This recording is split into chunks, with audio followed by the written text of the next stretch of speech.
ပဋ္ဌာန်းတန်လေးကြားရတဲ့ကုသိုလ်ပဋ္ဌာန်းရွတ်သူများရဲ့ကုသိုလ်ပဋ္ဌာန်းပူဇော်ပွဲကြီးဖြစ်အောင်ဆောင်ရွက်လို့ပေါ်ပေါက်လာတဲ့ကုသိုလ်တွေတုတ္တဆိုတဲ့တုတ္တစွမ်းအားကနေပြီးတော့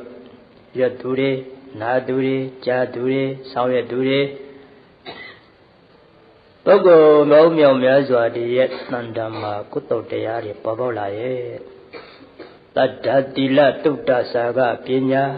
5မျိုးကောင်းမှု5မျိုးတိုးပွားလာနိုင်တယ်တရားတရားတွေလည်းတပွားပွားဖြစ်လာနိုင်တယ်တိုးလာနိုင်တယ်ကိုကျင့်တိလတုတ္တဝေအကြောင်းပြုပြီးတော့ဖြစ်ပေါ်လာနိုင်တယ်တိုးပွားလာနိုင်တယ်တုတ္တတယောက်သောပုဂ္ဂိုလ်ရဲ့တုတ္တကနေပြီးတော့တယောက်သောပုဂ္ဂိုလ်ရဲ့တုတ္တအားဖြစ်ပေါ်အောင်တည်တတ်အောင်တိုးပွားအောင်ကျေစုပြုနိုင်တယ်စာကယခုလိုတုတ္တဝေဝအကြောင်းပြုပြီးအလှဒါနတွေမြောင်များစွာပြုလို့အထောက်ကြရလို့ဒါနတွေလည်းအများကြီးဖြစ်ပေါ်အောင်ကျေစုပြုပါတယ်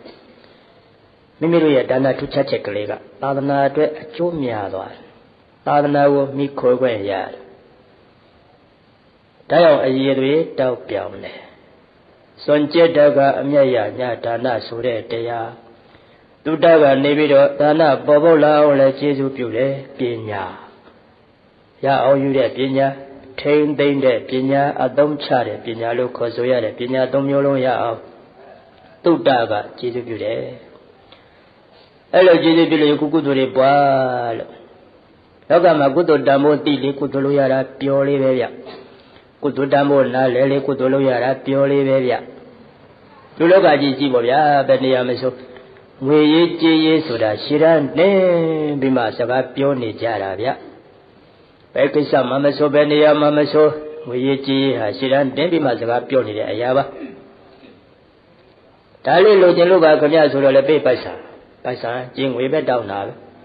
ဒါလေးပြင်ကျင်လို့ပါခင်ဗျပေးပိုက်စာဒါလေးဒီလိုဖြစ်ကျင်လို့ပါခင်ဗျပေးပိုက်စာဒီနေရာကဒီနေရာရောက်အောင်သွားချင်လို့ပါခင်ဗျပေးပိုက်စာညှိတောင်းနေတာပဲနေရာထဲမှာငွေရေးကြေးဟာရှည်တန်းတင်ပြီးမှစကားပြောကြတယ်ပိုက်ဆံကြေးငွေရှိရင်လိုတာအကုန်ရတယ်တိစ္ဆာအကုန်ပြည့်နိုင်တယ်စသည်ဖြင့်နားလည်ထားကြတော့ပိုက်ဆံကြေးငွေကိုရတဲ့နည်းနဲ့တရားတဲ့နိဒာနဲ့ရမယ်ဆိုရင်ရှားကြဖွေကြစုကြဆောင်းကြပေါ့လေပါဇက်ကပြောလို့လည်းပဲသူ့ပဲရှည်တန်းတင်ပြီးမှစကားပြောကြတယ်ဒါမျိုးလို့ပေါ့ဗျာမိမိတို့ဟာတို့တန်တရားခရီးသည်တွေပါလားလို့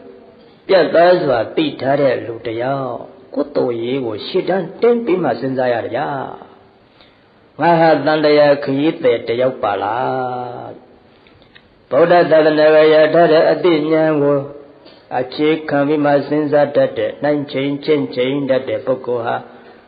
အတိညာပြတ်သားစွာပေါ်ပေါက်လို့လာတဲ့ငါတန်တရားခရီးသည်တယောက်ပဲ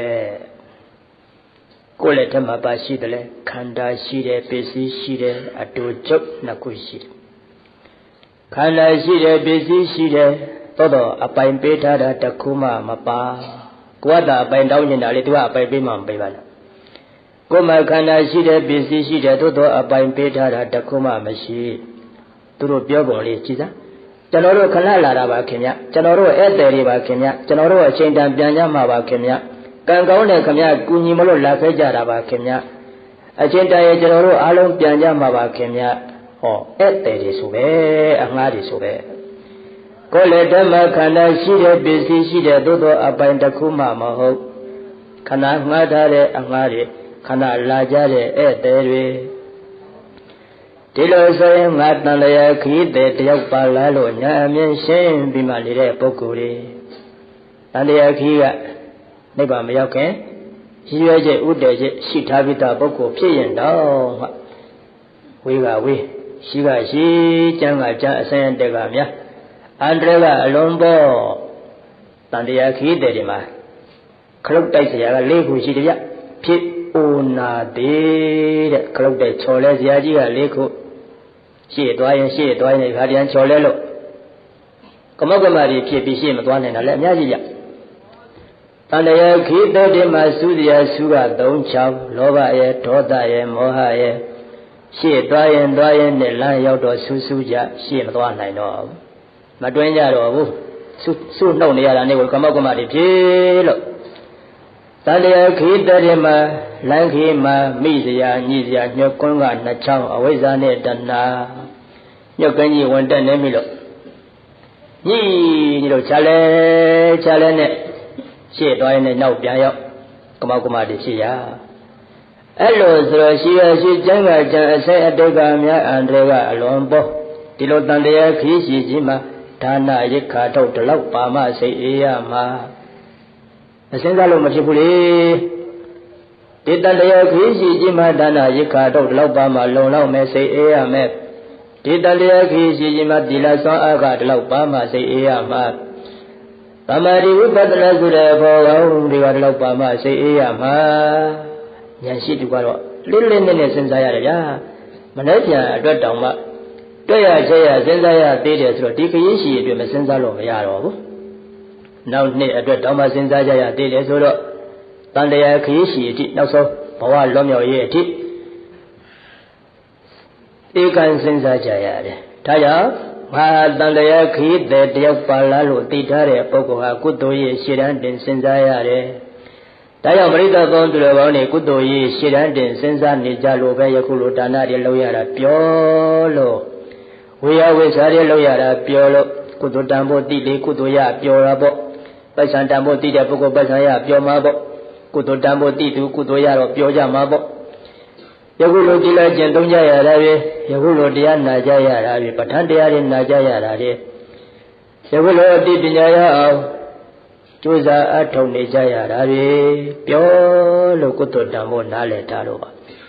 ဒါကြောင့်မလို့ကုသိုလ်တရားကိုလိုချင်လို့ဝမ်းမြောက်ဝမ်းသာကြည်ကြည်လင်းလင်းကောင်းမှုတရားကျိုးစားအထောက်ပြီးတော့နေကြပါတယ်ဒါကြောင့်တတရားယုံကြည်လက်ခံတတ်တန်ထူးခြားတတ်တာဆိုတဲ့တရားအလကောင်းတုတ္တကနေပြီးတော့ဒီလိုတရားနာကြခြင်းပေါ့ပဋ္ဌာန်းတရားနာကြခြင်းရောဒီလိုနိဗ္ဗာန်ရောက်ကြောင်းတရားကောင်းနေနာကြခြင်းရောပေါ့အဲ့ဒီတရားကနေပြီးတော့တရားတရားတွေပေါ်အောင်ကျေးဇူးပြုတယ်တရားရဲ့အဓိကကုန်ချမ်းပစ္စည်းကိုရှာစမ်းကြည့်စိတ်ကောင်းကိုဘယ်သူဖော်ထုတ်တယ်လဲရှာကြည့်တတ္တတရားတရားဟာလူကိုထဲဝါစေတယ်ဗျာဂုဏ်ရှိစေတယ်ဗျာဒီပုဂ္ဂိုလ်တကယ်တရားကောင်းတာဗျဆိုရင်ပိုက်ဆံပေးလို့ရလည်းလည်းဂုဏ်မဟုတ်ပါဘူးဗျာပိုက်ဆံပေးတာတည်းလည်းဂုဏ်တက်သွားပါတယ်ဗျာဝမ်းသာစရာကြီးပါအတက်သွားတယ်ဒီကိုအခါနဲ့ဂုဏ်ကိုမြင့်သွားတာဗျဒီပုဂ္ဂိုလ်ကတကယ်တရားနဲတာဗျာခေါင်းကိုရိုက်ထားတဲ့နာတယ်ဗျာကောင်းတဲ့ဂုဏ်အကုန်ဖြတ်စည်းပြလိုက်တာဗျသူ့မှာကောင်းတာဘာမှမရှိတော့ဘူးလို့ပြောတာဒီပုဂ္ဂိုလ်တကယ်တရားနဲတာဗျခေါင်းကိုရိုက်တာကသက်သာအောင်မယ်ဗျာခေါင်းကိုရိုက်ထားတဲ့နာတယ်ဗျဒီလူမှာကောင်းတာဘာမှအားကိုးရမရှိဒီလူဘာမှယုံမနေနဲ့ဘာမှယုံစရာမရှိအဲ့လိုစသည်ဖြင့်ပြစ်ပယ်လိုက်တာနဲ့တူတူပဲတတ္တတရားကလူကိုထေဝခံညာလင်းနေပြီးတော့သွားစေတယ်မင်္ဂလာတကားပေါက်ဖွင့်ပေးတယ်မင်္ဂလာတကားပေါက်ကျက်တရေတကားပေါက်ကိုဖွင့်ပေးတာကတတ္တတရားဒါနတွေဝင်ခဲ့ကြပါခင်ဗျသီလတွေဝိရိယပေါက်ကဝင်ခဲ့ကြပါခင်ဗျသမာဓိတွေဝိပဿနာတွေတရားပေါက်ကဝင်ခဲ့ကြပါခင်ဗျလို့မင်္ဂလာတကားပေါက်ဖွင့်ပေးတာကတတ္တတရားသူတွေပြောကြတယ်ဘာဘူးဗျအလုပ်တရားအရင်ရှုပ်တာဗျကိုယ်တော့မလုံနိုင်သေးဘူးဗျတကားပိတ်တော့ပြောကြတာပြီလေတကားပိတ်သွားတော့အားငယ်ကြတာပေါ့ဗျာမင်္ဂလာတကားပေါ်ပိတ်ထားတဲ့ပုဂ္ဂိုလ်ကိုအာယုံမှန်သမျှအကုန်စီးပြီးတော့ရန်တွေ့တယ်အာယုံမှန်သမျှကိုယ်ကိုစီးမကြိုကြတော့ဘူးဗျစီးရန်တွေ့ကြတယ်ဗျဟဲ့မင်းနဲ့ငါထိရဲရင်ထိဇံကွန်းတော့မိတောက်မယ်ဟဲ့လောဘမီးတွေဒေါသမီးတွေမောဟမီးတွေစီးကျင်းကြတယ်ဗျာမင်္ဂလာတကားပေါ်ပိတ်တဲ့ပုဂ္ဂိုလ်ရဲ့စိတ်ကိုအာယုံမျိုးစုံကစီးပြီးတော့ရန်လောက်ကြတယ်ကျင်းကြတယ်မင်းနဲ့ငါထိရဲရင်ထိဇံကွန်းတော့မိတောက်ပြမယ်ဟဲ့မိပွင့်မလို့လောဘဒေါသမောဟစရမီတွေတော့ဟုံတောက်မယ်ဆိုပြီးတော့စီးပြီးတော့ရန်လောက်ကြတယ်မင်္ဂလာတကားပေါ်ပွင့်နေတဲ့ပုဂ္ဂိုလ်ရဲ့စိတ်ကိုအာယုံမျိုးစုံကစီးကြိုကြတယ်ကျွန်တော်ဒါနလုပ်ဖြစ်အောင်လုပ်ပေးမယ်ခင်ဗျကျွန်တော်ကသီလဖြစ်အောင်ဖော်ထုတ်ပေးပါမယ်ခင်ဗျကျွန်တော်ကသမာဓိဖြစ်အောင်ဖော်ထုတ်ပေးမှာပေါ့ခင်ဗျကျွန်တော်ကဝိပဿနာဖြစ်အောင်ဖော်ထုတ်ပေးမှာပေါ့ခင်ဗျဘာမှအားမငယ်ပါနဲ့ခင်ဗျတရားတရားရှိတယ်ဗျတဲ့ခုံရှိတယ်ဗျနေရာတဲ့မျက်နှာပန်းလှတယ်ဗျအာယုံနေရတော့စီးကြိုတယ်ဗျအဝိညာဏကဖြစ်တဲ့အာယုံမျိုးစုံတွေကတော့အကူအညီပေးဖို့လို့စီးကြိုနေကြတယ်တ ဒါကြောင့်မင်္ဂလာတကားပုတ်ဖွင့်ပေးတာကတတ္တတရားတရားတွေကောင်းမှုတွေဝင်ရောက်နေအောင်တကားဖွင့်ပေးတာကတတ္တတရားမအားတာမဟုတ်ပါဘူးဗျကို့မှာကုံချမ်းမရှိတာပါကို့မှာစိတ်ကောင်းဆိုတဲ့ကုံချမ်းပဲကင်းပြောင်းနေတဲ့အချိန်မှာပတ်ပြောင်းနေတဲ့အချိန်မှာတရားတွေဘယ်လိုလုပ်ဝင်လာကြတော့မလဲမဝင်နိုင်ကြတော့ဘူးဒါကြောင့်စိတ်ကောင်းပေါ်ထုတ်တာကတတ္တတရားဟောတုတ္တကတရားတရားပေါ်လာအောင်ကျေကျူးပြုတယ်တိုးပေါ်လာအောင်ကျိုးကျူးပြုတယ်တရားတရားကောင်းလို့လည်းယခုကုသိုလ်တွေတိုးလို့ရလို့တရားရဲ့အဓိကကုံချမ်းကစိတ်ကောင်းကိုပေါ်ထုတ်တာကတတ္တတရားတခါတိလကိုကျင့်တိလတရားတွေဝေယဝိဇ္ဇာလည်းတိလထဲမှာပါတယ်ပေါ့တုတ္တကတိလတွေပေါ်လာအောင်ကျေကျူးပြုတယ်လူရဲ့အလှပေါ်လာအောင်ကျေကျူးပြုတယ်တုတ္တတယောက်သောပုဂ္ဂိုလ်ရဲ့တုတ္တကနေတယောက်သောပုဂ္ဂိုလ်ရဲ့တုတ္တပေါ်လာအောင်ကျေကျူးပြုတယ်ရှေ့ရှေ့သောတုတ္တကနေနောက်သောတုတ္တပေါ်လာအောင်ကျေကျူးပြုတယ်စာကအလှူဒါနကောင်းမှုတွေရအောင်ပြုလို့အထောက်နိုင်တယ်တချို့နေရာတွေကျတော့စာကဟာဒါနလောက်ပဲပြောတယ်တချို့နေရာတွေကျတော့စာကဟာကိလေသာကိုဆော့လွှဲရတဲ့သမာဓိအတည်ယူတဲ့နေရာမျိုးလည်းရှိတယ်ပေါ့ပညာကမ္မတက္ကတာသမာဓိပညာဝိပဿနာသမာဓိပညာဓမ္မမဟုတ်အသုံးချထိမ့်သိမ့်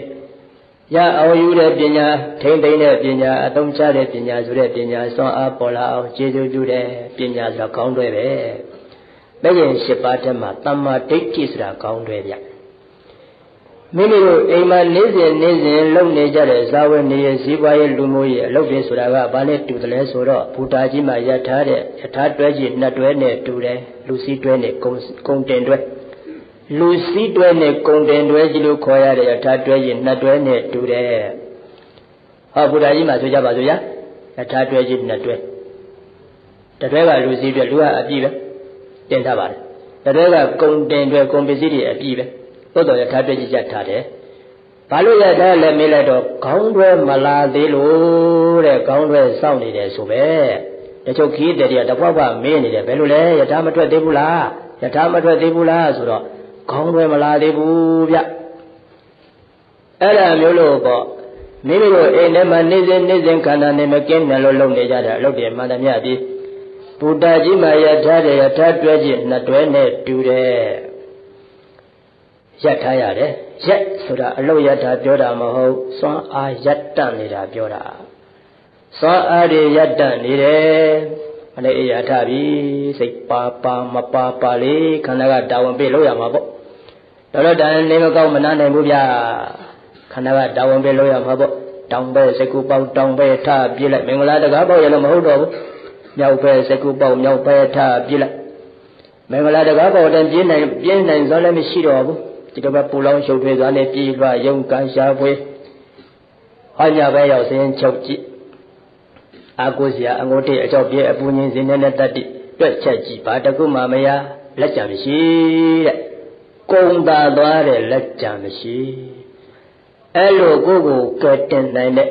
အာကိုရမယ်တရားစွမ်းအားမရတာကိုပဲယထာတွဲကြည့်ရက်တယ်လို့ပြောတာအလို့ရတာမဟုတ်စွမ်းအားရတာ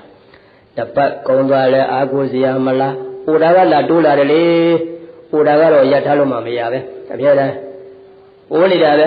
ဟောနောက်တာသေဖို့လည်းရက်ကတိုးလာပြီနှီးလာပြီဥဒါကလည်းတရက်တိုးလာပြန်ပြီသေဖို့ကလည်းနောက်တရက်နှီးပြန်ပြီဟောတပတ်ရောက်ပြန်တော့ဥဒါကတပတ်တိုးလာပြီသေဖို့ကနောက်တပတ်နှီးလာပြန်ပြီတော်အာကိုစရာတရားကဘာမှပေါ်လို့မလားအဲ့ဒါကိုပဲရထားတွဲကြည့်ရက်တယ်လို့ပြောတာဘယ်လိုလဲဟဲ့ငါပတ်စံလည်းရှိရတာပစ္စည်းတွေလည်းရှိရတာနဲ့ရှိတဲ့နဲ့ရှိရတာငါလောင်လာကြည်လားအားငယ်လာကြည်လားယထာတွဲကြီးရက်နေတာကိုဘယ်လိုလဲယထာတွဲကြီးမထွက်သေးဘူးလားခေါင်းတွဲမလာသေးလို့ခေါင်းတွဲစောင့်နေကြတဲ့ခေါင်းတွဲဆိုတာအတိပညာသမ္မာဒိဋ္ဌိကိုပြောတာယခုလိုအတိုင်းအတအကန့်အသကလေးပြင်းနဲ့တရားနာကြတာပြီခေါင်းတွဲလာယူကြတာဘုရားကျောင်းကရိပ်သာတစ်ခုကိုသွားပြီးတော့အချင်းအကန့်အသတွေနဲ့တရားအလုပ်အားထုတ်ကြတာတွေခေါင်းတွဲသွားယူကြတာတချို့ယောဂီတွေရိပ်သာစသည်သွားခေါင်းတွဲသွားယူကြတချို့ယခုလိုတရားပွဲတွေလာနာကြဒါပေမဲ့အပြန်ကျတော့ခေါင်းတွဲရိပ်သာမှာထားပစ်ခဲ့တယ်ဗျာခေါင်းတွဲကြီးဓမ္မယုံထဲမှာထားပစ်ခဲ့ကြတယ်ဗျာအိမ်ပါမသွားဘူးပါမသွားတော့အင်္ဂါရထားတွဲကြီးကမျောနေတယ်ခေါင်းတွဲလာရင်တော့ထွက်မယ်ဆိုပြီးတော့မျောနေတဲ့ကောင်းွယ်မေ့ထားကြရမြဲရက်နေပြန်တာပဲဗျ ဒါကြောင့်ကောင်းတွဲကြီးလာယူတော့ကောင်းတွဲကြီးဓမ္မယုံတဲ့ဓာတ်ပစ်ခဲ့လို့မဖြစ်ဘူးဗျအင်းအရောက်သေးရမှာရိတ်တာတရားလိုအားထုတ်လဲကောင်းတွဲကြီးရိတ်တာတဲ့ဓာတ်ပစ်ခဲ့ရမှာမဟုတ်ဘူးဗျအင်းအရောက်သေးဆောင်ရမှာအခုနဘုဒ္ဓကြီးမှာယထာရယထာတွဲကြီးနဲ့တွဲလာပြီးရအောင်မှာကောင်းတွဲကြီးတွဲကြီးနဲ့တွဲနဲ့ချိတ်ဆက်လိုက်ရောဟောမရထားလမ်းအတိုင်းတွဲကြီးတွေကိုသဲဆောင်သွားပြီခရီးသည်တွေပျော်တပြုံးပြုံးနဲ့တို့လိုရာရောက်အောင်သွားနိုင်တော့မှာဟဲ့နဲ့ပြုံးနဲ့ပစ္စည်းပိုင်ရှင်တွေလည်းတို့ပစ္စည်းတွေလိုရာရောက်သဲဆောင်နိုင်တော့မှာဆိုပြီးတော့ပျော်တပြုံးပြုံးဝမ်းသာကြတယ်တဲ့အဲ့ဒါမျိုးလိုပေါ့ယခုလိုတရားကိုနာယူကြတယ်ဆိုတဲ့တမ္မာဒိဋ္ဌိအကောင်းတွေတရားလိုအထုတ်ကြတယ်ဆိုတဲ့တမ္မာဒိဋ္ဌိကောင်းတွေကိုအရာရောက်သဲဆောင်အိမ်မရပြီးစောင့်နေတဲ့ယထာတွဲချင်းတွဲနဲ့ဟောဒီကကောင်းတွဲချိတ်ဆက်ပေးလိုက်ဟောတွဲလေးပြီးတော့ရတရားတွဲနဲ့ခန္ဓာထမ်းဆောင်တဲ့တွဲတွဲတဲ့ချိတ်ဆက်ပြီးတော့မပူနေတော့ဓမ္မင်းချက်တာနိဗ္ဗာန်ရောက်ကြောင်းသီလသမာဓိပညာမိဂ္ဂမိယတာလမ်းကြောင်းအတိုင်းစားဝတ်နေရည်တွေကဖြောင်းရည်တဲဆောင်သွားပြီဗျစီးပွားရေးတွေအကုန်လုံးနိဗ္ဗာန်ရောက်ကြောင်းဗျလူမှုရေးတွေအားလုံးနိဗ္ဗာန်ရောက်ကြောင်းဗျခန္ဓာနဲ့မကင်းတဲ့အလုပ်တွေအားလုံးနိဗ္ဗာန်ရောက်ကြောင်းတရားကောင်းတွေဖြစ်သွားပြီဗျခေါင်းတွဲနဲ့ချိတ်ဆက်ပြီးသွားပြီလေဒါကြောင့်တောင်းတာခေါင်းတွဲတောင်းတာအိမ်ကတွဲကြီးကြီးခေါင်းတွဲစောင့်နေတာတေးကြတယ်ဗျာဒါကြောင့်မအားသေးဘူးဗျအလုပ်တွေရှုပ်တယ်ဗျာနေပြောတာခေါင်းတွဲမရှိလို့ပြောတာခေါင်းတွဲရှိတဲ့ပုဂ္ဂိုလ်များအဖြစ်ဘာပုဂ္ဂိုလ်လိုသေးလဲမအားတာတရားအလုပ်ပဲလက်ထဲကင်ထားတာကုသိုလ်ထုတ်ပဲသာသနာယရဏကြောပေါ်နေတဲ့ပုဂ္ဂိုလ်လက်ညှိုးထိုးရယရဏကြီးပဲဗျသာသနာယရဏကြောထဲမှာရောက်ရှိလာတဲ့ပုဂ္ဂိုလ်မှန်တယ်လက်ညှိုးထိုးလိုက်ရအကုန်ယရဏတွေကြီးပဲဓမ္မချက်နေတဲ့ပုဂ္ဂိုလ်ဒါနသီလဘာဝနာယရဏတွေပဲဈေးရောက်နေတဲ့ပုဂ္ဂိုလ်ဒါနသီလဘာဝနာယရဏတွေကြီးပဲလမ်းသွားနေတဲ့ပုဂ္ဂိုလ်သီလသမာဓိဝိပဿနာယရဏတွေကြီးပဲယရဏကြောပေါ်နေရတာအကုန်ယရဏကြီးပဲသာသနာ့ရင်းမှာရလာသောခန္ဓာတိယဒါနာခန္ဓာမဟုတ်ပါယရဏခန္ဓာပါစိတ်ကြိုက်သုံးလို့ဖြစ်ပါတယ်သာသနာ့ရင်းမှာလူဖြစ်တဲ့ပုဂ္ဂိုလ်လက်တွဲရောက်လာတဲ့ပစ္စည်းအကုန်လုံးဟာယဒါနာမဟုတ်ပါအကုန်လုံးယရဏတွေကြီးပါစိတ်ကြိုက်အဖို့တောင်းသုံးနိုင်တယ်သာသနာ့ရင်းမှာလူတရားဖြစ်လာတဲ့ပုဂ္ဂိုလ်ပိုင်ဆိုင်ခွင့်ရတဲ့အချိန်အကုန်လုံးတို့ဒီယဒါနာမဟုတ်ပါအကုန်လုံးယရဏအချိန်တွေကြီးပါသာသနာ့ရင်းမှာဖြုံးပြရမယ့်အချိန်တစ်စက္ကန့်လေးတောင်မပါပါဘူးဗျ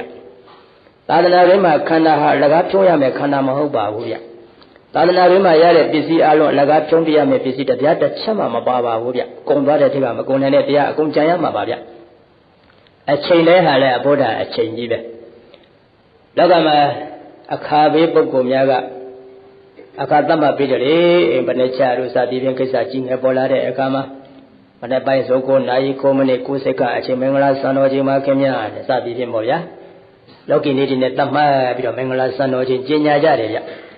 ဟောဒီသာသနာတော်တွင်မှာတော့အချိန်တိုင်းမင်္ဂလာစံတော်ချိန်နေကြီးပဲသာသနာတွင်မှာပြတ္တရာတစ်ချိန်မှမပါဘူးဗျာခေါင်းတွဲပဲတောင်းတယ်ဓမ္မစားနေတဲ့အချိန်မင်္ဂလာစံတော်ချိန်မှာခင်ဗျာဒါနသီလဘာဝနာထုတ်ကြည့်ပါခင်ဗျာဓမ္မချက်နေတဲ့အချိန်ဓမ္မချက်နေတဲ့အရှင်မအပြည့်စံတော်ချိန်ပေးပြန်ပြီမင်္ဂလာစံတော်ချိန်မှာခင်ဗျာဒါနသီလဘာဝနာထုတ်ကြည့်တွေပါခင်ဗျာမိသားစုအချင်းချင်းကြွေးတာပြောစရာကောင်းတဲ့အလှပွဲကြီးတွေပါခင်ဗျာနဲ့ပေါ့ယုဒရဲ့ဝိပဿနာအထိအပြည့်ပါပါတယ်ခင်ဗျာဟောလမ်းသွားနေတော့မင်္ဂလာစံတော်ချိန်ကျင်းကြပြန်ပြီမင်္ဂလာစံတော်ချိန်မှာခင်ဗျာဘယ်လမ်းညာလမ်းခြေလမ်းထဲမှာသီလသမာဓိဝိပဿနာအပြည့်ပါပါတယ်ခင်ဗျာမလွတ်ပါစေနဲ့ခင်ဗျာဟာအနာယောဂလေးနှိမ့်စခံရတာတောင်းမှမင်္ဂလာစံတော်ချိန်မှာခင်ဗျာဟောတာသီလသမာဓိဝိပဿနာစွမ်းအားတွေပါခင်ဗျာဟောကိလေသာလေးဖြစ်လာရင်တောင်းမှမင်္ဂလာစံတော်ချိန်ကျင်းကြပြန်ပြီမင်္ဂလာစံတော်ချိန်မှာခင်ဗျာရှစ်စိတ်ဖြစ်ပြီးနောက်စိတ်တိတိုင်းအပူစင်အာယုန်နဲ့ထိတိုင်းတိတိုင်းအပူစင်ကိုယ်မှာဖြစ်တိုင်းတိတိုင်းအပူစင်ကိုယ့်ဘက်ကသမာဓိခေါင်းတွဲလေးနဲ့တတိတာဂိုင်းထားဟောတာဘာဝနာဗျာကိလေသာတောင်နိဗ္ဗာန်ရောက်ကြောင်းဘာဝနာကောင်းပြအောင်ပြောင်းယူလို့ဖြစ်နိုင်တဲ့သာသနာတမ္ပတ္တိခေဒါကြောင့်မင်္ဂလာစံတော်ချိန်ကြီးပဲတဲ့ပြတ္တရာတစ်ချိန်မှမရှိဘူးသာသနာ့ရင်းမှာပူရတာတဲအားရှိဖို့ကောင်းနာရတာတဲအားရှိဖို့ကောင်းပေရတာလည်းတဲအားရှိဖို့ကောင်းဗျာဒါကြောင့်သမ္မာဒိဋ္ဌိကောင်းတွေပဲတောင်းပါလေဒါကြောင့်ပညာရဟောတွေးကိန်းစင်ပြီးတော့အတွင်းမှန်ကအသိဉာဏ်ဆိုတဲ့ပညာတရားအားလည်းပါဥပနိတယပစ္စယေနပက္ကတုဗာနိတယပစ္စယတတ္တိတုဖြင့် ပိစယောဥပကာရကိုဖြစ်ပေါ်တည်ထောင်ထောက်ပံ့သောအပြင်ကျေးဇူးပြုတတ်သည်ဟောဒီပဋ္ဌာန်းကျေးဇူးစွမ်းရည်ထူကြောင့်ချီးကျူးပွဲရာကောင်းစွာမတွေဖြစ်ရပါပေတည်း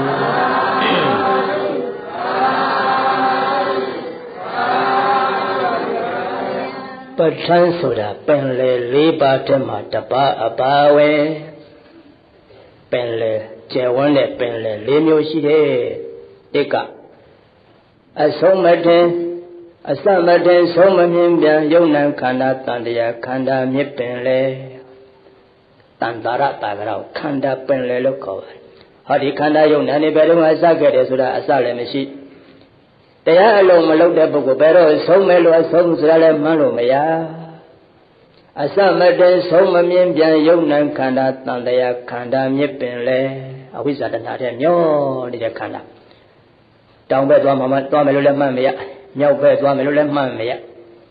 အောက်ဆင်းမယ်လို့လည်းမှန်းမဖြစ်အပေါ်တက်မယ်လို့လည်းအတိအကျပြောလို့ကမဖြစ်ကိလေသာလေတိုက်ရမျောခြင်းရမျောပြီးတော့တန်တရားလိုင်းလေးတွေထဲမှာကမောက်ကမနဲ့ဆုံးချီဆန်းခြင်းနဲ့မျောပြီးတော့နေတဲ့ဘဝခန္ဓာတန်တရားဟောတာကပင်လေကြီးတစ်ခုကျယ်ဝန်းလုံးလုံးပင်လာပင်လေခေါ်တာကံလည်းမမြင်လမ်းမမြင်ရလိုင်းတွေထဒုလရေပင်လေရေပင်လေဆလပါကရာကံလည်းမမြင်ရလမ်းလည်းမမြင်ရလိုက်ရလည်းထအမတန်ကျယ်ဝန်းတဲ့ကြောင့်မလို့ရေပင်လေကြီးကိုလည်းပဲသမုဒ္ဒရာကြီးကိုလည်းပဲပင်လေလို့ခေါ်တယ်နောက်တစ်မျိုးကနီးစုံရောပြနီးကျယ်ဝန်းပဋ္ဌာန်းမြစ်ပင်လေပဋ္ဌာန်းအမှန်ကတော့တရားပင်လေဆိုတာကဘုရားရဲ့ဟောကြားတဲ့ပိဋကသုံးပုံအလုံးကိုပြောတာအဲ့ဒီတည်းမှာအထူးအပြည့်ပဋ္ဌာန်းကြံကြီးပြောတာအနန္တနေရချဲ့ရင်ချဲ့တယ်လို့မဆုံးနိုင်တော့ကျယ်ဝန်းတဲ့အနန္တနေရပဋ္ဌာန်းကြံကြီးဒါကြောင့်ကျယ်ဝန်းလွန်းလို့ပင်လေလို့ခေါ်တယ်ရှိကပင်လေနှစ်ခုကတော့မကူးတတ်ရင်မြုပ်မယ်မျောမယ်ပဋ္ဌာန်းပင်လေကမမျောပါဘူးမမြုပ်ပါဘူးကျယ်လို့သာပင်လေခေါ်တာပါရှိကတန်တရားပင်လေကလည်းမကူးတတ်ရင်မြုပ်မယ်မျောမယ်ပဂရိရေပင်လေကြီးကလည်းမကူးတတ်ရင်မြုပ်မယ်မျောမယ်ပဋ္ဌာန်းပင်လေတို့မြတ်စွာဘုရားရဲ့တရားစကားပင်လေတို့ကတော့မကူးတတ်ပေမဲ့မမျောပါဘူးဗျမမြုပ်ပါဘူးဗျကူးတတ်ခတ်တတ်ရင်လည်းပဲသွန်အားကောင်းကျိုးတွေအနန္တရပါတယ်တခါစတုထကတရားလုံးစုံအကုန်သိမြင်ဘုရားရှင်ဤဉာဏ်အတိထူးပြီးဉာဏ်ပင်လေဘုရားရှင်ရဲ့တပ်ပညုတဉာဏ်တော်ကြီးကဉာဏ်ပင်လေဒါလည်းကျယ်ဝန်းလို့လားပင်လေလို့ခေါ်တာမမြုပ်ပါဘူးမမျောပါဘူးဗျာမြုပ်သူမျောသူကိုတော့ဝင်ကယ်မှုမှာပါဝင်ကယ်ပေးဦးမှာပါတရားလုံးစုံအကုန်သိမြင်ဘုရားရှင်ဤဉာဏ်အတိထူးပြီးဉာဏ်ပင်လေပင်လေ၄ပါးကျယ်ဝန်းညာထူးခြားအံ့ဩပွဲပင်လေကျယ်ဝန်းတဲ့ပင်လေကြီး၄မျိုးမှာပဋ္ဌာန်းဆိုတာအနန္တနေရအဆုံးအပိုင်းချမရှိသောကြောင့်ကျယ်ဝန်းသောကြောင့်ပင်လေအဲ့ဒီပင်လေကြီးကိုမိမိတို့ကမြတ်စွာဘုရားပြတဲ့ဉာဏ်မျက်လုံးလေးတက်အတိဉာဏ်လေးတက်ဆင်းပြီးတော့မှဝန္တာအာရပူဇော်ကြရောကြသွန်အားရယူကြပေါ့ဒါလေးလိုက်ဆိုကြအစမထင်ဆုံးမမြင်ပြန်ယုတ်နံခန္ဓာတန်တရားခန္ဓာမြစ်ပင်လေကံလည်းမမြင်လမ်းမမြင်ရလိုင်းတွေထထူးလှရေပင်လေနီးစုံရောပြွန်းနီးကျယ်ဝန်းပဋ္ဌာန်းမြစ်ပင်လေ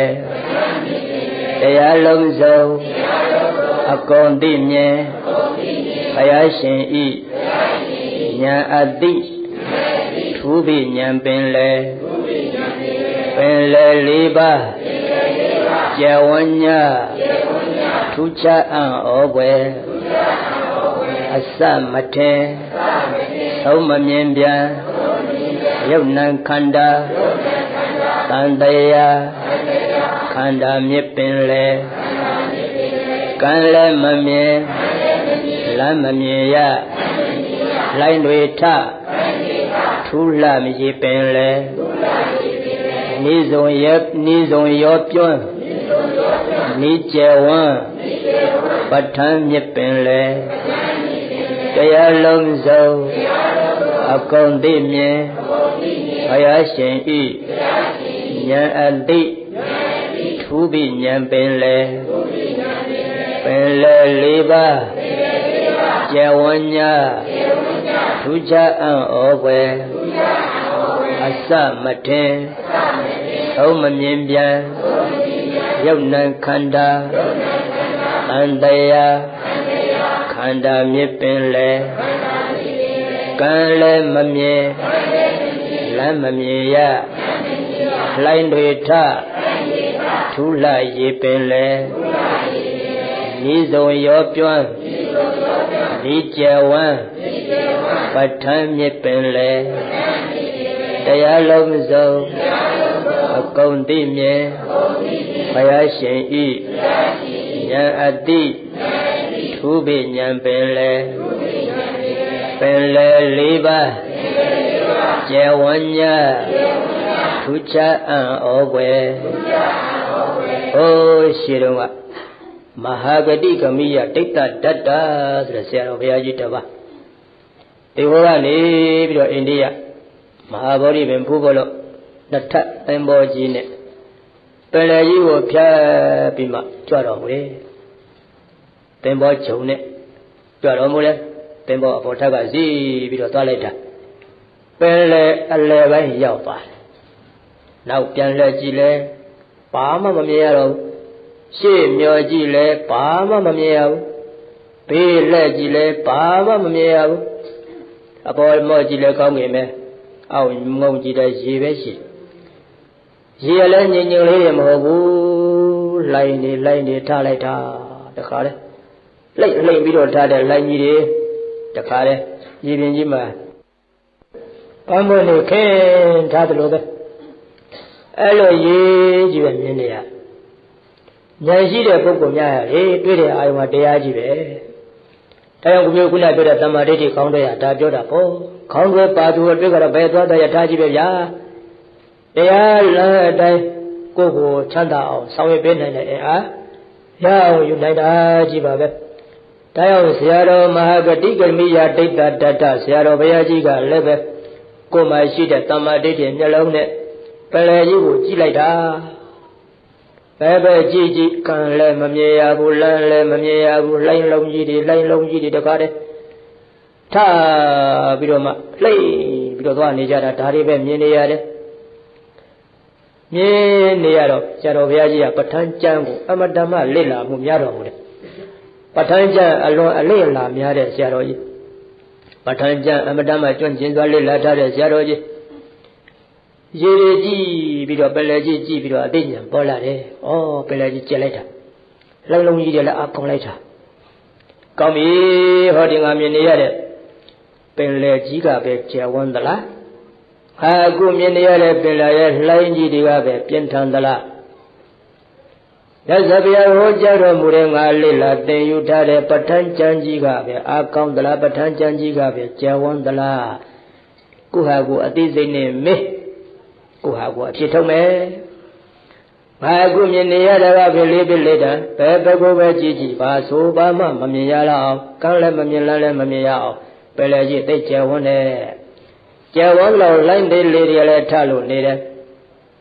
ဟောဒီပယ်လေကြီးနဲ့ဟောဒီပယ်လေထဲမှာရှိနေတဲ့လိုင်းတတ်ဖို့ကြီးတွေနဲ့ငါနားလည်းတင်ယူထားတဲ့ပဋ္ဌာန်းကျမ်းကြီးပဲဟာဘယ်ဥစ္စာကပိုကျယ်ဝန်းတယ်လဲဘယ်ဟာကပိုအကောင်းတယ်လဲစဉ်းစားလိုက်တာအဖြေလေးပေါ်လာတယ်။အိုးပင်လယ်ကြီးကကမ်းရှိပါတယ်လေဝေးလို့မမြင်ရတာပါ။အောက်မှာမြေကြီးရှိတယ်အပေါ်မှာကောင်းကင်ရှိတယ်တစ်ဖက်မှာစัจ java လာတောင်ရှိတယ်ဟောတစ်ဖက်မှာကမ်းရှိတယ်ကမ်းရှိလို့ပဲငါဟောဘက်ကသင်္ဘောစိတ်ကထွက်လာကြတာပဲကိုဟဲ့ရှေ့လည်းပဲကမ်းပဲဆိုင်အောင်မှာဘောကမ်းရှိလို့ပဲအဲ့ဒါကမ်းဘက်ကိုသင်္ဘောကြီးသွားနေတာပဲကိုငါထွက်ခဲ့တာကမ်းရှိတဲ့နေရာကနေပြီးသင်္ဘောထွက်လာခဲ့တာကမ်းရှိလို့ပဲမဟုတ်လားရှေ့ကိုသွားပြန်တော့ဟိုကမ်းကိုရောက်တော့ဒီသင်္ဘောကြီးဆိုင်အောင်မယ်ဆိုကမ်းရှိလို့ဆိုင်နိုင်တာပဲပေါ့ဝိလို့မမြင်ရတာပါကမ်းရှိပါတယ်အပယကြရှိပါတယ်ရသဗျာရဲ့တပ်ပညုတ္တဉာဏ်တော်ကြီးကိုအရင်ခံပြီးဟောကြားတော်မူခဲ့တဲ့ပဋ္ဌာန်းဒေသနာအနန္တနေရကျမ်းကြီးကတော့ချက်ရင်ချက်တော့မဆုံးနိုင်အောင်ကျယ်ဝန်းတဲ့ကံမရှိတဲ့ကျမ်းကြီးပါလားအဲ့လိုစဉ်းစားလိုက်တာဟုတ်တယ်ငါဆုံးဖြတ်တာမှန်သွားပြီကိုယ့်ကိုယ်သဘောကျငါဆုံးဖြတ်တာမှန်သွားပြီငါဆုံးဖြတ်တာမှန်သွားပြီဉာဏ်ပင်လည်းလို့ကိုယ်တပ်ပညုတ္တဉာဏ်တော်ကြီးနဲ့ဖော်ထုတ်လို့ထားခဲ့တဲ့ နယပင်လေလို့ခေါ်ရတယ်ဟောဒီပဋ္ဌာန်းကျမ်းကြီးဆိုတာအဆုံးအပိုင်းအချက်မရှိချက်ရင်ချက်တော့ကျယ်ဝန်းတဲ့ကျမ်းကြီးအဲ့လိုစဉ်းစားလိုက်တော့တတ္တဓာတိပိတိဓာတိတဖွာဖွာဖြစ်စဉ်းစားလေတရားဘုမကြီးညိုတဲ့စိတ်တွေပေါ်လေစဉ်းစားလေဘုရားဘုမကြီးညိုတဲ့စိတ်တွေပေါ်လေစဉ်းစားလေပညာနဲ့လေးလေးနက်နက်ပေါ်ပေါက်လို့လာလေအဲ့ဒါနဲ့ဝမ်းမြောက်ဝမ်းသာပိတိတွေဖြစ်ဒါတွေကိုပဲအခြေခံပိတိကိုခွာရလာတဲ့ငြိမ်အေးငြိမ်သက်ကြည်လင်အေးချမ်းမှုအခြေခံသမာဓိပေါ်အောင်ဖော်ထုတ်မြင့်တဲ့ဝိပဿနာပွားတယ်တဲ့ဗျပင်လေကြီး၄ခုကိုဆရာတော်ကြီးကုနေတာတန်တရားပင်လေရဲ့တကယ်ပဂရိရေပင်လေကြီးရဲ့ပဋ္ဌာန်းပင်လေကြီးရဲ့ဘုရားရှင်ရဲ့သဗ္ဗညုတဉာဏ်ကြီးဝိပါအာယုံပြုပြီးတော့ဉာဏ်ပင်လေကြီးရဲ့သင်္ဘောဘုကနေပြီးတော့ပင်လေကြီး၄ခုကိုဆရာတော်ကြီးဉာဏ်နဲ့ကုနေပါတယ်အဲ့ဒါနဲ့ဝိပဿနာပွားတယ်ဆိုတာအရာစကားနဲ့ပြောရင်ခန္ဓာဗီဒီယိုကြီးဖွင့်ကြည့်တာခန္ဓာ TV ကြီးကိုဖွင့်ကြည့်တာခန္ဓာရုပ်မြင်နာမ်ကြားစက်ကြီးဖွင့်ကြည့်တာမိမိတို့အင်္ဂါဟာတွေကခန္ဓာမိမိတို့အင်္ဂါဟာတွေကရုပ်မြင်နာမ်ကြားစက်တွေဖြစ်မှာပေါ့အတန်လွှဲရင်ကပြတာဒီကြည့်ယုံနားထောင်ယုံရှိမှာပေါ့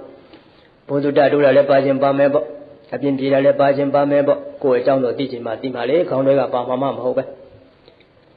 ဗုဒ္ဓသာသနာကရထားတဲ့သမ္မာတိတိကောင်းဘက်ကိုရထားတဲ့ပုဂ္ဂိုလ်တွေသမ္မာတိတိဉာဏ်မျက်လုံးကိုရထားတဲ့ပုဂ္ဂိုလ်တွေခန္ဓာတီးပြီးခေါ်တဲ့ရုပ်မျက်နှာကြားစက်ကြီးဖွင့်ကြည့်တတ်တယ်ဆရာတော်မဟာဂတိကမိယဒိဋ္ဌတတ္တဆရာတော်ကြီးခန္ဓာတီးပြီးကြီးဖွင့်ကြည့်နေပြီဗျာဩအကြောင်းရှိလို့ဖြစ်အကြောင်းရှိသလိုဖြစ်အကြောင်းရှိသလောက်ဖြစ်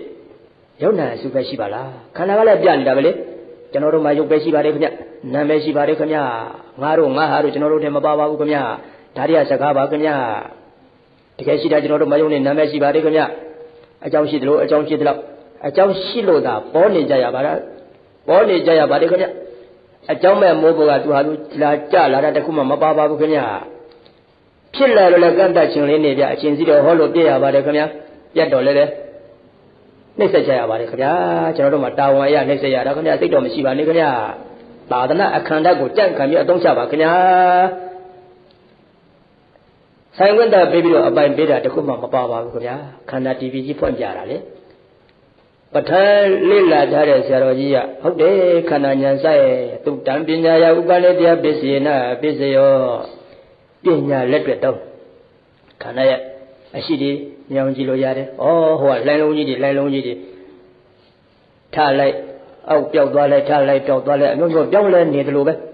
အငြိမ့်မနေကြတယ်လို့ပဲဟောဒီခန္ဓာကိုယ်ကြီးရလဲတပြုတ်ပြုတ်ပြောင်းလဲလို့ပဲအချိန်မှမငြိမ်ကြဘူး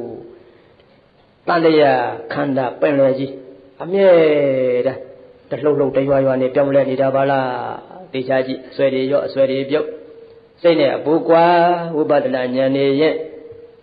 ဟောသင်္ဘောဘုရင်သောတာပန်သဂရကအနာဂယဟန္တာလို့ဖြစ်သွားတယ်ဟောတန်တရားပင်လေလဲကုနိုင်သွားပြီပဂရိရေပင်လေကြီးကိုလည်းဟောမှာကုနေပြီသင်္ဘောကြီးပေါ်မှာဆိုက်ကတ်တော့မယ်တခါပဋ္ဌာန်းပင်လေကြီးကိုလည်းပဲနာယုံညတာသူမှမပြီးလက်တွေ့အသုံးချပြီးတော့ဝိပဿနာဉာဏ်အပြင်မြင့်တင်ပြီးတော့ကုလိုက်တာပဋ္ဌာန်းပင်လေလဲကုနိုင်ပြီဗျ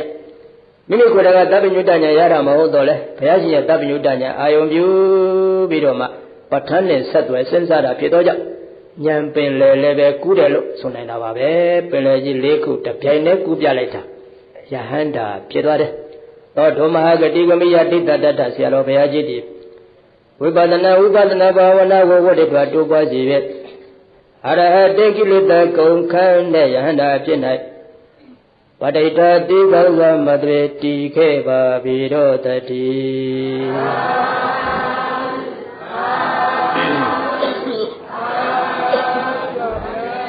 ပင်လေကြီးကုလိုက်တာဝိပဿနာအတိတိရတကယ်ကိုပဋ္ဌာန်းကျေစုစွမ်းရည်ထုဖြစ်သွားတယ်ဗျာအဲ့လိုဆိုရင်ပဋ္ဌာန်းကြံကြီးကိုမိမိတို့နာယူပူဇော်နေကြတယ်မိမိတို့အတွင်းအခြေခံရှိသလားစွမ်းအားရကြမှာပါပဲပဋ္ဌာန်းဆိုတာပစ္စည်းကောင်းဆိုအမျိုးမျိုးဖြင့်ကြောင်းကျိုးဆက်သွယ်ဤဆုံးချေအံ့ဘွယ်မြတ်ပဋ္ဌာန်းဟေတုပစ္စည်းအာရမဏပစ္စည်းစတဲ့ပစ္စည်းအကောင်အဆိုးတွေကြောင်းကျိုးဆက်သွယ်ပြီးတော့မှဟောထားတဲ့ကျမ်းကြီးဖြစ်တဲ့ကြောင့်ပဋ္ဌာန်းလို့ခေါ်တယ် ပစ္စည်းကောင်းဆိုအမျိုးမျိုးဖြင့်ကြောင်းကျိုးဆက်သွဲဤဆုံးချေအံ့ဘွယ်မြတ်ပဋ္ဌာန်းနောက်တစ်မျိုးကတရားကောင်းဆိုအမျိုးမျိုးကိုကြောင်းကျိုးဆက်ကဝေဖန်ရာထူးတာမြတ်ပဋ္ဌာန်းကုသိုလ်တွေအကုသိုလ်တွေစတဲ့တရားကောင်းတာတွေတရားဆိုတာတွေအဆိုးအကောင်မဟုတ်တဲ့အပြာကတတရားတွေအဲ့ဒါတွေကိုတည်တည်ချာချာအကြောင်းအကျိုးဆက်သွဲပြီးတော့ဝေဖန်ဟောကြားထားတဲ့ကျမ်းပြလို့လည်းပဋ္ဌာန်းလို့ခေါ်တဲ့တရားကောင်းဆိုအမျိုးမျိုးကိုကြောင်းကျိုးဆက်ကဝေဖန်ရာထူးတာမြတ်ပဋ္ဌာန်းတရားလုံးစုံအကုန်သိမြင်ဘုရားရှင်ဤဉာဏ်အတိတည်ရှိမြတ်ပဋ္ဌာန်းဘုရားရှင်ရဲ့ဉာဏ်တော်ကြီးရဲ့ဒါကျက်စားရပါတာမန်ပုဂ္ဂိုလ်များရဲ့ဉာဏ်နဲ့ကျက်စားလို့မရအမတန်ကြဝတ်နေဘုရားရှင်ရဲ့ဉာဏ်တော်ကလည်းအနန္တနေရအနန္တဉာဏ်တော်ကြီးပဋ္ဌာန်းကြီးကလည်းအနန္တနေရချက်ရင်ချက်လောက်မဆုံးနိုင်အောင်ကြဝတ်နေကြံကြီးမြတ်စွာဘုရားဉာဏ်တော်ကြီးကဒီပဋ္ဌာန်းနဲ့ထိုက်တန်လိုက်တာဗျာဆိုတဲ့အနေနဲ့ဘုရားဖြစ်ပြီးကစားရတနာဂရခေါ်တဲ့ယရဏဆိုင်အင်တော်မှာပိဋကမခုနှစ်ကျမ်းသုံးသပ်ခဲ့စဉ်တုန်းကမဟောမီသုံးသပ်စိတ်ဖြင့်သုံးသပ်ခဲ့စဉ်တုန်းကရှေ့အပိဋကမ6ကျမ်းနှလုံးသွင်းဆင်ခြင်တုန်းကရောင်ကြီးတော်မထွက်ဘူးပဋ္ဌာန်းကျမ်းဆင်ခြင်နှလုံးသွင်းတဲ့အချိန်ကြတော့မှရောင်ကြီးတော်ထွက်တယ်တဲ့မြတ်စွာဘုရားဉာဏ်တော်ကြီးကဒီကျမ်းကြီးနဲ့လိုက်လျောကြီးတွေရှိလိုက်တာဗျာဆိုတဲ့အနေနဲ့ရောင်ကြီးတော်ထွက်တယ်တဲ့ဒါကြောင့်တရားလုံးစုံအကုန်သိမြင်ဘုရားရှင်ဤဉာဏ်အတိတည်ရှိမြတ်ပဋ္ဌာန်းစဉ်းစားဆင်ခြင်ရွပွားလျင်စွမ်းအင်အမခံဉာဏ်တော်အနန္တစွမ်းအားတော်အနန္တပြီးတော့ပေါ်ပေါက်လာတဲ့စွမ်းအားအနန္တရဲ့တည်ရှိရာပဋ္ဌာန်းကိုမိမိတို့ရဲ့တတ္တပညာအားဖြင့်ဆင်ခြင်စဉ်းစားနှလုံးသွင်းကြမယ်ရွတ်ကြပွားကြမယ်ဆိုရင်တခြားလုံးမဟုတ်သေးဘူးလေပဋ္ဌာန်း24ပစ္စည်းလေးဆောင်ပြီးတော့သွားလေရဆောင်လို့နေ့စဉ်ရွတ်ပွားရင်တော့မှစွမ်းအင်အမခံအောလို့မကုန်နိုင်တော့အောင်စွမ်းအားများအန္တရာယ်ကင်းခြင်းအနှောင့်အယှက်ကင်းခြင်းအပူငြိမ်းခြင်းအတိညာစင်ကြဲခြင်းစိတ်တည်ငြိမ်းခြင်းစသည်ဖြင့်ပြောလို့မကုန်နိုင်တော့အောင်စွမ်းအားတွေအများကြီးပါဒါလေးလည်းလိုက်ဆိုကြပစ္စည်းကောင်းဆုံးအမျိုးမျိုးဖြင့်ကြောင်းကျိုးဆက်သွဲဤဆုံးချဲအံ့ဘွယ်မြတ်ပဋ္ဌာန်းတရားကောင်းဆိုအမျိုးမျိုးကိုကြောင်းကျိုးဆက်ကဝေဖန်ရာထူးတာမြတ်ပဋ္ဌာန်းတရားလုံးစုံအကုန်သိမြင်ဘုရားရှင်ဤဉာဏ်အတိတည်ရှိမြတ်ပဋ္ဌာန်းစဉ်းစားဆင်ခြင်ရွတ်ပွားလျက်စွမ်းအင်အမခံပစ္စည်းကောင်းဆိုအမျိုးမျိုးဖြင့်ကြောင်းကျိုးဆက်သွဲဤဆုံးချေအံ့ဘွယ်မြတ်ပဋ္ဌာန်းတရားကောင်းဆိုအမျိုးမျိုးကိုကြောင်းကျိုးဆက်ကဝေဖန်ရာထူးတာမြတ်ပဋ္ဌာန်းတရားလုံးစုံအကုန်သိမြင်ဘုရားရှင်ဤဉာဏ်အတိတည်ရှိမြတ်ပဋ္ဌာန်းစဉ်းစားဆင်ခြင်ရွတ်ပွားလျက်စွမ်းအင်အမခံပစ္စည်းကောင်းဆိုအမျိုးမျိုးဖြင့်ကြောင်းကျိုးဆက်သွဲဤဆုံးချေအံ့ဘွယ်မြတ်ပဋ္ဌာန်းတရားကောင်းဆိုအမျိုးမျိုးကိုကြောင်းကျိုးဆက်ကဝေဖန်ရာထူးတာမြတ်ပဋ္ဌာန်းတရားလုံးစုံအကုန်သိမြင်ဘုရားရှင်ဤဉာဏ်အတိတည်ရှိမြတ်ပဋ္ဌာန်းစဉ်းစားဆင်ခြင်ရွတ်ပွားလျက်စွမ်းအင်အမခံဒါကြောင့်မလို့ပဋ္ဌာန်းဆိုတာစွမ်းအားအမတ္တမကြီးမားတယ်တကူစွမ်းအားအမတ္တမကြီးမားစေတဲ့မိမိတို့ရဲ့ခံတွဲယရဏခံတွဲနေဖြစ်ယရဏပဇတ်တွေဖြစ်မိမိတို့စိတ်ယရဏစိတ်တွေဖြစ်စွမ်းအားတွေရသွားနေစဉ်နဲ့မြတ်ပဋ္ဌာန်း24ပစ္စည်း24ပစ္စည်းဆိုတာပဋ္ဌာန်းကျမ်းအားလုံးရဲ့ခေါင်းစဉ်လေးလေအဲ့ဒီခေါင်းစဉ်လေးရွတ်နိုင်ရင်တောင်မှပဲစွမ်းအားတွေဟာအများကြီးရကြပါလေယခုလိုပဋ္ဌာန်းရွတ်ပွဲတွေပဋ္ဌာန်းနာယူပွဲတွေကျင်းပပြီးတော့ နေရှိရဲ့များနာကြကြမယ်ဆိုရင်တော့ပြောစရာမလိုဘူးစွမ်းအားတယ်အများကြီးပေါ့အများကြဖို့တဲ့လင်းတော်တန်900ပထမဖျားလက်ထက်တုန်းကလန်ကိုကြီးတစ်ခုကိုတင်မှာအပိဓမ္မာအာဂုံဆောင်ကြတဲ့ဆရာတော်2ပါးနေတဲ့လန်ကိုကြီးတင်မှာပဋ္ဌာန်းအပါအဝင်အပိဓမ္မာ9ကျမ်းကိုရွတ်အောင်တော်စေတော်မူကြတယ်အဲ့ဒီလန်ကိုကြီးတင်မှာလည်းပဲလက်နှုတ်လေးအကောင်900လောက်ရှိတယ်လက်နှုတ်အကောင်900လောက်ရှိတယ်လက်နှုတ်ရဆရာတော်2ပါးပဋ္ဌာန်းအပါဝင်ပိဓမ္မာတွေရောတော့စောစောကတော့တဲမထူးလာသေးဘူးလေနေ့စဉ်နဲ့မြတ်နာကြရဗမ်းများတော့ဓာတ်တီကခိုက်တော့ဗျဆရာတော်များရဲ့အတ္တတတေဝရိယတတေပညာတတေမေတ္တာတတေလည်းပါမှာပေါ့ဘုရားရဲ့သဗ္ဗညုတဉာဏ်တော်ကြီးမှပေါ်ထွက်လာတဲ့တရားတော်ရလာအောင်ဩဇရာကြီးဆိုတော့တိုက်ရှိတတ္တဝါများဖြစ်ကြတဲ့လင်းတော်ရဲ့နာလင်းတော်ရဲ့အတိဓာတ်ခိုက်မှာပေါ့လေရက်တော်များလာတော့ဟဲနားထောင်လို့ကောင်းလိုက်တာနော်ပါဇက်ကတော့မပြောကြဘူးစိုင်းနေနားထောင်ကြလင်းတော်လေးတွေဆရာတော်အရှင်မြတ်2ပါးအပိဓမ္မာကိုရွတ်အန္တရစေတော်မူကြတဲ့အခါမှာလင်းတော်လေးတွေငြိမ်ပြီးမှအပိဓမ္မာတွေပဋ္ဌာန်းတွေနာကြတယ်နားထောင်ကြတယ်နားထောင်လို့ကောင်းလိုက်တာဟဲ့အေးချမ်းလိုက်တာဟဲ့တို့ကိုငေါက်တဲ့အတန်လည်းမဟုတ်တို့ကိုချင်းချောက်တဲ့အတန်လည်းမဟုတ်ပူလောင်စေတဲ့အတန်လည်းမဟုတ်နားထောင်လို့တဲကောင်းပါလားအရှင်မြတ်ကြီး2ပါးအပိဓမ္မာရွတ်ပဋ္ဌာန်းနေရွတ်တဲ့အချိန်မှငြိမ်းနားထောင်ညကုသိုလ်အကုသိုလ်လို့သူတို့တရုပ်မကွဲပါဘူးဒါဟာကောင်းတယ်ဒါဟာမကောင်းဘူးတော့လည်းနားမလဲပါဘူးနားထောင်လို့ကောင်းလိုက်တာဆိုဒီအတိလောက်ကလေးနဲ့ပဲနေ့တိုင်းသူတို့နားမှာပဋ္ဌာန်းတန်တယ်ပိဓမ္မာတန်တရားတိုးလာတော့တုတ်တန်ပညာယဥပ္ပန္နေတရားပစ္စယေနပစ္စယောတုတ်တာများလူမဟုတ်သေးဘူးနော်တိရစ္ဆာန်တော်ကျေးဇူးပြုတဗျာတိရစ္ဆာန်ရဲ့အတိမတောင်းမှအတိပညာလေးတွေပေါ်လာအောင်ကျေးဇူးပြုလာတယ်နေ့စဉ်နဲ့အများထုံးနေအောင်နာနေကြရလက်တော်လေးတွေနော်နားပူလိုက်ကြဟဲလို့တကောင်းမှမရှိဘူးဗျာထိုက်တန်တာကိုဗျတရားဆိုတာထိုက်တန်သူအတွက်ကတော့ယရနာပဲကိုဗျမထိုက်တန်တဲ့ပုဂ္ဂိုလ်အတွက်ဆိုတော့နားပူတယ်နားပူကြမှာပေါ့လက်တော်လေးတွေတကောင်းမှနားပူလိုက်တာဟဲလို့မပြောဘူးဗျငြိမ်နားထောင်ကြအဲ့ဒီတုတ္တကကျေးဇူးပြုလိုက်တာပညာယဥပ္ပန္နေတရားပစ္စယေနပစ္စယောသုတိပြကျွဲကွယ်လုံးလို့သွားတဲ့အခါမှာ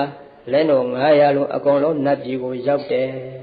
တရားနာရတဲ့ကျေးဇူးပဋ္ဌာန်းနေနာရတဲ့ကျေးဇူးအဲ့ဒါကုသိုလ်အကုသိုလ်တရုပ်ကွဲတာမဟုတ်သေးဘူးယခုလိုပြိဿပေါင်းသူတော်ကောင်းတွေမှာကုသိုလ်အကုသိုလ်တရုပ်ကွဲပြီးပြီလေတရားဘလောက်စွန့်နေကွာနားလည်ပြီးပြီလေကိုယ့်အတွက်အတိတရားနဲ့ဆောင်ရွက်တာဆိုတော့ပိုးပြီးတော့မှအကုစရာဖြစ်မှာပေါ့နတ်ပြည်မှာဖြစ်လိုက်တာခောရမဘုရားနဲ့ကတ္တဗဘုရားနဲ့စွဲကြနတ်ပြည်မှာကျင်နာစိတ်နေခံစားဤခောရမဘုရားလက်ထက်ကြတော့အားလုံးအမျိုးသား900လာဖြစ်ကြအရှင်သာရိပုတ္တရာရဲ့ဓမ္မရှင်သာရိပုတ္တရာရဲ့တကူဓာတိဟာရီကိုကြီးညိုလွန်းလို့ရှင်သာရိပုတ္တရာဓမ္မယဟန်ပြုတပည့်ခံရှင်သာရိပုတ္တရာကအဲ့ဒီယဟန်900အားဖိဓမ္မာဘုရားထံကကျဉ်းချင်းလေးတွေသင်ယူမကျင့်မကျက်ပြန်ပြီးတော့ပို့ချအဲ့ဒီယဟန်900ကအစင်စစ်ဆောင်ခဲ့တဲ့ဖိဓမ္မာဒီနေ့ဒီမကျင့်မကျက်ဒေသနာဟာအဲ့ဒါပဲတာဝရင်သမဟောတဲ့ဘုရားဟောတဲ့တရားကလည်းကျယ်လွန်းလို့လူတွေမဆောင်နိုင်ပါဘူးတဲ့ရှင်သာရိပုတ္တရာဘုရားဟောတာကြတယ်လို့ကျဉ်းလွန်းလို့နားမလည်ပါဘူးတဲ့ရှင်သာရိပုတ္တရာကမကျင့်မကျက်ပြန်ချက်ပြီးတော့ဟောလို့အဲ့ဒီလင်းတော်တန်900ဘုရားကအဖိဓမ္မာနာခဲ့ရဘူးတဲ့ယဟန်တော်အပါ900ကအဆင့်ဆင့်ပို့ချသိယူကြလို့ဒီကနေ့ထိအဖိဓမ္မာဆိုတာတည်ရနေတာပြန်ပွားနေတာဒါကြောင့်တရားနာရတဲ့ကျေးဇူးကအမတန်ကြီးတယ်လို့နားလည်ပြီးတော့ဝမ်းမြောက်ဝမ်းသာအသိစိတ်နဲ့အာယုံပြုပြီးတော့ကုသိုလ်တရားရအောင်ပွားအောင်ကြိုးစားကြရမှာပေါ့ဗျာဒါကြောင့်ကတ္တဘုံညာတံပြုအပ်ပြီးတော့ကောင်းမှုရှိတည်ရဲ့ဖြစ်ကောကတ္တဘုံညာတံပဋ္ဌာန်းကျေးဇူးစွမ်းရည်ထူးကြောင့်ချီးကျူးပွဲရကောင်းစွာပွားတို့လူတကောကိုပါဠိတော်ဘုရားအစရှိကုန်သောပညာရှိသူတော်ကောင်းတို့သည်ဗတန်တန်ဒီကောင်းစွာမသွေချီးမွမ်းတော်မူကြလေကုန်သတည်း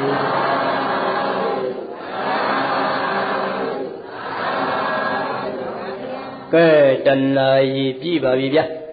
ဧတို့လည်းပဋ္ဌာန်းကျေးဇူးစွမ်းရည်ထူးတရားကျမ်းနာကြတဲ့ဓမ္မတော်နာမင်္ဂလာနဲ့ကောင်းမှုစွာအမြတ်တရားတွေကြောင့်ဘေးရာပုခတ်တဲ့လူငင်းကြ၍ကောင်းကျိုးချမ်းသာများကြီးပွားတိုးတက်ပြည့်စုံကြပြည်လျင်ချမ်းချမ်းမာမာချမ်းချမ်းသာသာပျော်ပျော်ရွှင်ရွှင်အားကိုးစရာကောင်းမှုကိုယ်ပိုင်တရားတူပါအောင်ကြိုးစားနိုင်ရကြလျက်တပ္ပဝါလုံးတရားစွမ်းအပြင်တည်ငြိမ်ရင်ကျအေးချမ်းပျော်ရွှင်စွာနေနိုင်ကြပြီ